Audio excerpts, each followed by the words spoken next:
Dai kaunti ma Kisii bang' jokuoge moko monjo dag sitima mar kambi mar Ketraco kendo nego sitima mamenyo kaunti ma Kisii mangima.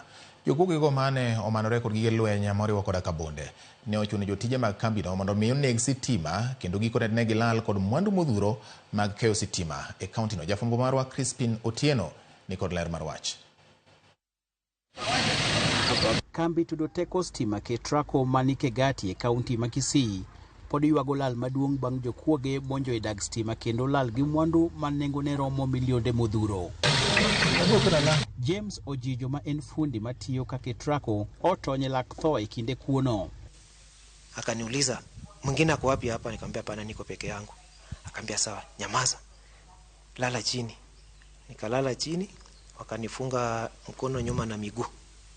Sasa ila ananifunga mikono nyuma na miguu, akaniambia na tukipata mwingine hapa ndani tutawaua nyinyi nyote. Nikamwambia hapana, niko peke yangu.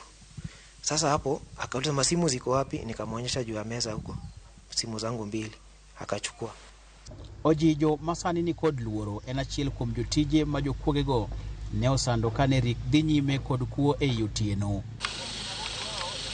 Ojijo okone Ramogi TV kaka nyo otwe kanyakla gi chukdar marito kambino kendo ne obwog ngimane gi bunde ka isundo mondo oneg mastima ma okwako kaunti ma Kisii mangima. Ile mweno ya kukata waya wananiambia nikate kwanza, wakiona nakata haikuna moto wanachukua kwa mkono wenyewe wanakata. Sasa walikuwa wananitumia kama kipimo cha kujua kama moto iko kwa hizo nyaya, lakini Mungu alinisaidia.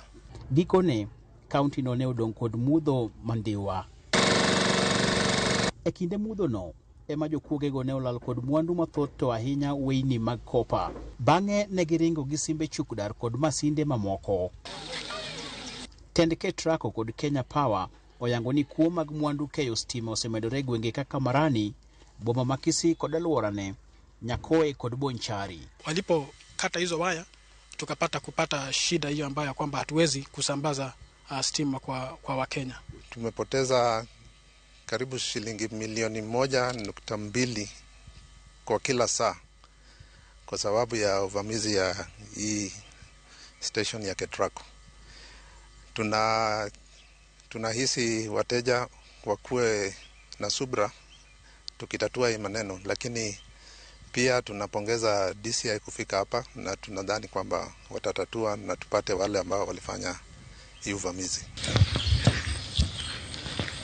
Midhiero no ochuno ni teko stima nyaka koro wuog mana Kericho kod Ndhiwa kadonjo Kisii e kinde ma midusa mag Ketraco tudo stima no kendo. Lal mar teko stima bende ne omako moko kuom gwenge moteno Kisii kaka Nyamira kod Kilgoris. Crispin Otieno, Ramogi TV, Kisii.